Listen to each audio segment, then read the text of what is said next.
Hey, this is Chad with Drawn and Cornered. It is October 1st, 2021. Drawn and Cornered is all about little bite-sized morsels of news every day for you, a little bit of analysis, everything you need to know about the news you will see Monday, Tuesday, Wednesday, Thursday, and Friday. If you like that sort of thing, definitely subscribe, hit that bell so you get notifications every time we release a video. Today, we'll be talking about the vote that didn't occur last night. Apparently, I was wrong. I thought for sure Nancy Pelosi was going to get it. She was at the congressional baseball game the day before, like screaming at somebody on a cell phone. Didn't get it. So they delayed the vote till today. Apparently, they think they're going to be able to work something out in an extra 24 hours. We will see. Manchin came out yesterday and very explicitly said, I will not do anything higher than 1.5. 1.5 trillion is the highest I'm going to go on anything. The current bill is at 3.5 trillion. The progressives think that there's nothing that can be cut out of that. It's as boned down as possible. We'll see if there's some sort of space for them to make a deal in that in-between area. You're getting a lot of pushback from the far left for Kyrsten Sinema and Manchin, who are the holdouts to be able to get the 3.5 trillion kind of push through. I don't know if it's going to work. They started talking about Manchin's ties to his businesses that he's had apparently in a blind trust for 20 years. His sons run his coal businesses, something along those lines. They're trying to dirty him up quite a bit. He didn't seem to react. He actually got pretty feisty with the reporter about getting off of that subject matter in general. He didn't want to talk about it. But here's the practical circumstance. So between Sinema, who is a senator from Arizona, and Manchin, who's a senator from West Virginia, both are at best purple states. West Virginia is a fairly hard red state. There's no benefit to them going along with this bill. It makes them harder for them to get reelected in their states going along with $3.5 trillion bill. Maybe it makes them, heroes of the Democratic Party, but that doesn't do him any good actually getting elected. If Joe Manchin does that, he loses his seat in West Virginia. It's that simple. Like, they lose their majority, they go back to a Republican in that state.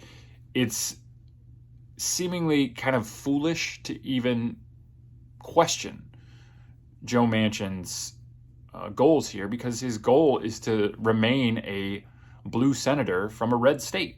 That's all he's doing. He's working for his constituency. You don't want to lose those people, because those are the people that matter, not the AOCs, not the far left, because those aren't the people that are voting for Joe Manchin. But that's what it is. So we will see that vote hopefully come down today. We'll see which way this goes. Now, this is telling because apparently Pelosi couldn't bring it across the line. Apparently Joe Biden couldn't bring it across the line. He was leaning on people trying to make this happen, but Joe Biden doesn't have it. He doesn't have the capability of whipping up his party and unifying his party, because he has no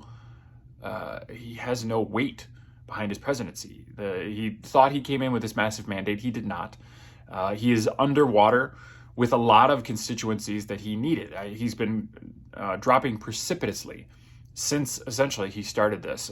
Between women voters, he used to be over the top of 50%. He's now sitting at somewhere around 48, 46% with them.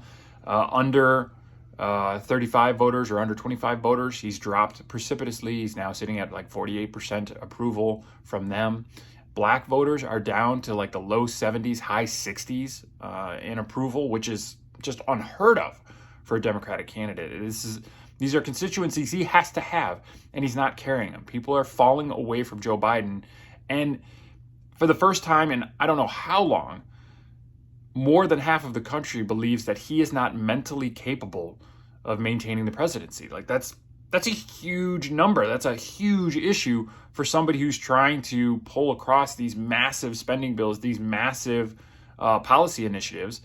If people don't even think you're mentally capable, if you're not there, you're not the one actually running the show, that's a huge problem. Something that needs to be fixed. And I don't know that you fix it by consistently making the wrong move on the border, attacking your own border agents, saying they're whipping people and that there'll be an investigation and consequences, when nothing happened. I mean, legitimately nothing. If you had come forward that day, if Joe Biden had come forward that day and been like, yeah, these pictures look bad, we'll do an investigation. I have all the faith that the border security are not doing anything wrong, but if they are, we'll figure it out.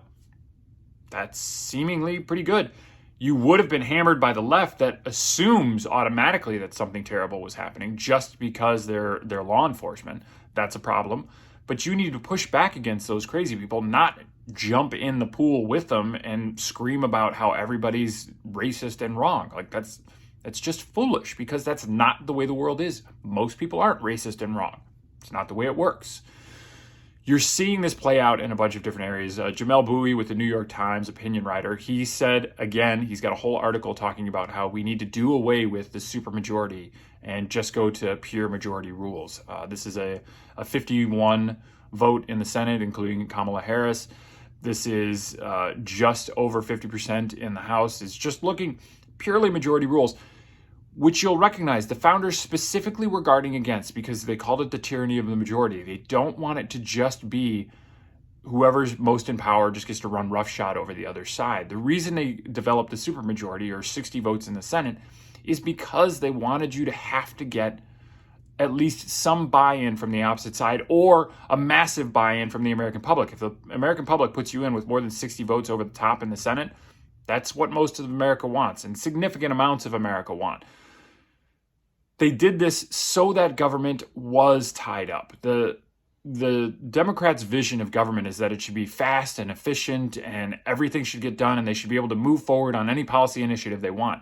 The founders had the exact opposite idea. They wanted government to be slow and clunky and kind of not work, because government is not supposed to be the end-all be-all. It's supposed to be something that you use as a last ditch. There's a reason why they put the axe for fires behind glass, right? It's something, we only break this when we really need it. We only get into this when it's really monumentally important. It's not just sitting on the floor or like rest up against the wall. This is an emergency type thing, and that's what government was for. Government was for that moment when it's like, okay, nothing else is working. We can't figure out how to get this done. Let's get the federal government involved. That's what it was supposed to be used for. And now they're just wielding it like a club, like a child with a gun, just firing in every direction. Whatever they want to do, anytime something needs to be done, let's just jump all the way to the federal government first before going local governments, regional governments, state governments, just straight to the federal government. You look at this Voting Rights Act that they're talking about putting through, that's taking the federal government and standardizing voting across the country. Specifically not asked for, not commanded in the Constitution, the way the voting is supposed to be done, where it's supposed to be on state level. This is what federalism is all about, is removing power from the federal government, giving it down to the states. All of that is looking to be washed away right now. And it's because they're not getting the votes they want and they feel like they're entitled to them. It's a kind of a disgusting take on government, and hopefully it will fail, because if it succeeds, it's kind of the end. All we'll do is we'll just flip-flop back and forth, and whoever happens to be in the majority party at that point will just destroy everything that came from the previous 4 years or the previous 8. And that's not a way to have a structured, kind of stable government. It'll be really gross. It'll be really ugly. The other thing I want to talk about today is coronavirus, which I don't talk about much because it's not a big deal.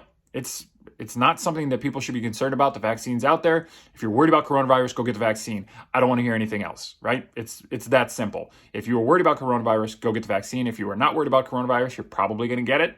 You'll probably be fine, but that's up to you. Cases are down significantly. Deaths are down by like 2% nationally. We're getting through it. The problem is you're not going to see the Democrats say this, because they have to hold on to this, because a lot of the reason for the spending and a lot of the reason for collecting power at the federal government is COVID. This is the thing that they're using to hang all of their policies on, because they're going to be the ones that keep us safe. Biden has this notion that somehow we're going to get to 97 or 98% vaccination. It's absurd. It's a pipe dream. It's not going to happen. But if that is his goal, then he can constantly keep us under the thumb of government for COVID regulations, COVID mandates. They can push more federal government into almost every facet of our lives, because COVID can seemingly touch anything that we deal with, and they can't let go of it. You should let go of it, though. It's gone. It's over. If you don't believe that, go get vaccinated. Go get your booster shot. There's no reason to be worried about this anymore. The last thing I wanted to talk about is the changes that we're seeing in the economy. We're seeing places like the dollar store. Dollar store is moving up to $1.25, $1.50. You're going to start seeing these impacts across the board for everybody in America. And that should scare you when the Democrats tell you they want to spend another $3.5 trillion. Everything is becoming more expensive. Gas has gone up by more than $1 over the course of a year. We're seeing trends in meat, in lumber, in all sorts of items that people are using out there. All of these prices are rising. The Fed is talking about the inflation being more long-lasting. It was supposed to be transitory inflation. It's now long-lasting inflation. These are going to be problems that hit you in your pocketbook. It's not going to be people earning over more than $400,000. This is not tax the rich type of stuff. This is hitting you. Wherever you are seeing the impacts of this inflation, and that's impacts because of the big government that's been coming out. Does that include bigger government from Trump in the last 4 years also? Yes, 100%. All the spending that Trump did, seemingly without any sort of notion that this is a bad thing for Republicans in general. We're supposed to be the fiscal conservatives. When Trump did it, it was bad. When Joe Biden's doing it, it's even worse because it's much more and it's much less needed. Let's hold tight. Make sure that if you see inflation in your life, if you're seeing these problems in your life, the cause is big government. The cure is limiting that. Bring it down. No matter who you are, no matter who's asking for it, smaller government, smaller government, smaller government. That's what I've got for you today. If you have any questions, comments, critiques, definitely leave those down below in the comments section. If you like this type of content, subscribe to the channel. We'll be producing these every Monday, Tuesday, Wednesday, Thursday, and Friday, and on the weekends if anything fun happens, which we may have this weekend because of the vote. Thank you very much for listening, and I will see you on Monday. Happy Friday.